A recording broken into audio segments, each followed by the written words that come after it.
ओम श्री शिवाय नमस्तुभ्यम। दर्शकों, कैसे हैं आप? आशा करते हैं कि आप सभी स्वस्थ व प्रसन्नचित होंगे। प्यारे दर्शकों, आज की जानकारी आपके लिए बहुत ही खास और महत्वपूर्ण जानकारी है। दर्शकों, आज की जानकारी बसंत पंचमी पर आधारित है। दर्शकों, आज की जानकारी माता सरस्वती के विषय में है। दर्शकों, शास्त्रों में यह साफ साफ लिखा है कि बसंत पंचमी के दिन सारे दिन में, पूरे दिन में एक बार माता सरस्वती हर मनुष्य की जिह्वा पर बैठती है। दर्शकों, उस समय जिस समय माता सरस्वती जिस मनुष्य की जिह्वा पर बैठती है, अगर उस समय वह व्यक्ति किसी भी व्यक्ति को अच्छा या बुरा जैसा भी आशीर्वाद प्रदान कर देता है तो वह सच हो जाता है। तो दर्शकों, इस वीडियो में आज हम उसी समय के विषय में आपको बताने वाले हैं, तो वीडियो के अंत तक आपको बने रहना है। दर्शकों, जानकारी प्रदान करने से पहले जो दर्शक हमसे अभी अभी इस चैनल पर नए जुड़े हैं तो चैनल को सब्सक्राइब जरूर कर लीजिए, साथ ही साथ बेल आइकन को जरूर ऑन कर लेना है। दर्शकों, इस चैनल के माध्यम से हम ऐसी रोचक जानकारियां और उपाय लेकर आते हैं। दर्शकों, कमेंट्स बॉक्स में ओम श्री सरस्वती नमः जरूर लिख देना है। प्यारे दर्शकों, उस उपाय को और उस जानकारी को जानने से पहले हमें माता सरस्वती के विषय में जानना जरूर है। तो दर्शकों, हम उससे पहले आपको माता सरस्वती के विषय में एक छोटी सी जानकारी आपको प्रदान करने वाले हैं। जानकारी को बड़ी ध्यान से आपको सुनना है। दर्शकों, इस जानकारी को हम आपको एक श्लोक के माध्यम से समझाएंगे। श्लोक को बड़े ध्यान से आपको सुनना है। या वीणा वरदंडम मंतितरा, या श्वेत पद्मासना, या ब्रह्माच्युत शंकर प्रभृति देव सदा वंदिता, सा मां पातु सरस्वती भगवती निषेजया पा। दर्शकों, इस श्लोक का अर्थ है, जो कुंद पुष्प, चंद्र, तुषार और मुक्ताहार जैसी धवल है, जो शुभ्र वस्त्रों से आवृत है, जिसके हाथ वीणा रूपी दंड रूपी से दंड वरदंड से शोभित है, जो श्वेत पद्म के आसन पर विराजित है, जिसे ब्रह्मा, विष्णु और महेश जैसे मुख्य देव वंदन करते हैं। ऐसी निषेध जड़ता को दूर करने वाली भगवती सरस्वती मेरा रक्षण करे। सरस्वती के स्वरूप वर्णन में ही सच्चे सारस्वत के लिए मार्गदर्शन है।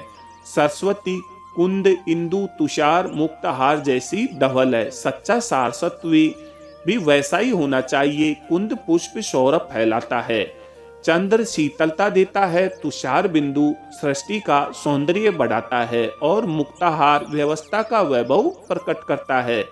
सच्चे सारस्वत का जीवन सौरभ युक्त होना चाहिए।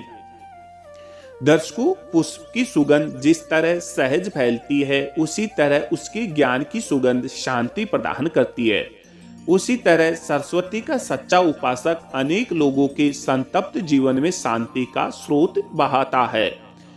वृक्ष के पत्ते पर पड़ा हुआ ओस बिंदु मोती की शोभा धारण करके वृक्ष के सौंदर्य को बढ़ाता है। उसी तरह सरस्वती के सच्चे उपासक के अस्तित्व से संसार वृक्ष की शोभा बढ़ती है। प्यारे दर्शकों, वाणी के सुर जिस तरह सुवंदित होते हैं, उसी तरह हमारे कार्य भी यदि सुवंदित हो तभी हमारे जीवन में संगीत प्रकटेगा। वीणा को वरदंड यानी कि श्रेष्ठ दंड कहा गया है। दंड यदि सजा का प्रतीक हो तो उससे श्रेष्ठ सजा दूसरी क्या हो सकती है। जिसकी सजा में भी संगीत है, ऐसा सरस्वती ही दूसरे मानव का हृदय परिवर्तन कर सकता है। मानव को बदलने वाला दंड निश्चित ही श्रेष्ठ है। उसका दर्शन मां सरस्वती हमें वीणा का वरदंड हाथ में रखकर कराती है। दर्शकों, ब्रह्मा, विष्णु और महेश जैसे मुख्य देव मां शारदा को वंदन करते हैं। उसमें भी रहस्य है। मां सरस्वती ज्ञान और भाव का प्रतीक है। यह बात उनके हाथ में हाथ में पुस्तक और माला से समझ में आती है। पुस्तक ज्ञान का प्रतीक है और माला भक्ति प्रतीक है। ब्रह्मा, विष्णु और महेश अनुक्रम में सर्जन, पालन और संहार के देव है। इन तीनों देवों को ज्ञान और भाव की जरूरत है। बिना भाव का सर्जन और बिना ज्ञान का पालन और बुद्धिहीन संहार अनर्थ करता है। इसीलिए किसी भी कार्य के सर्जन में, उस कार्य को टिकाने में और उस कार्य में घुसी हुई बुराई को दूर करने के लिए ज्ञान, भाव दोनों जरूरी है। और इसीलिए किसी भी महान कार्य करने वाले महापुरुष को सरस्वती वंदना करनी चाहिए।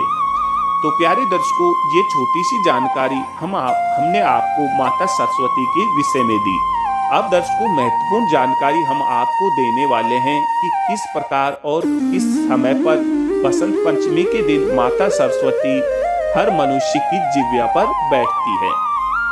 दर्शकों,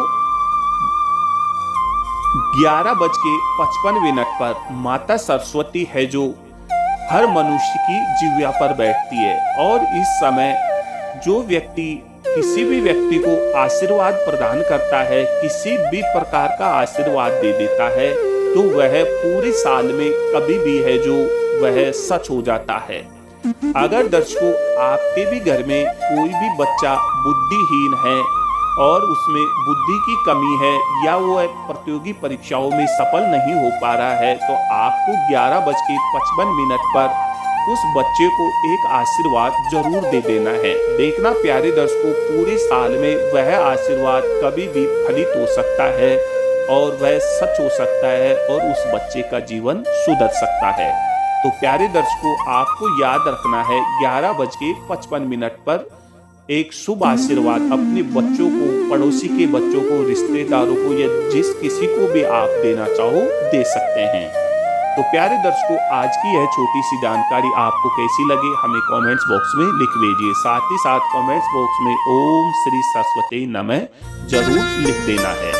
तो प्यारे दर्शकों, मिलते हैं एक और नई जानकारी के साथ, एक और नई वीडियो के साथ। जब तक के लिए इस वीडियो को लाइक, शेयर और अपने इष्ट मित्रों को शेयर जरूर करना है, सगे संबंधियों को जरूर शेयर करना है ताकि इस वीडियो की जानकारी उनको भी प्राप्त हो। तो दर्शकों, मिलते हैं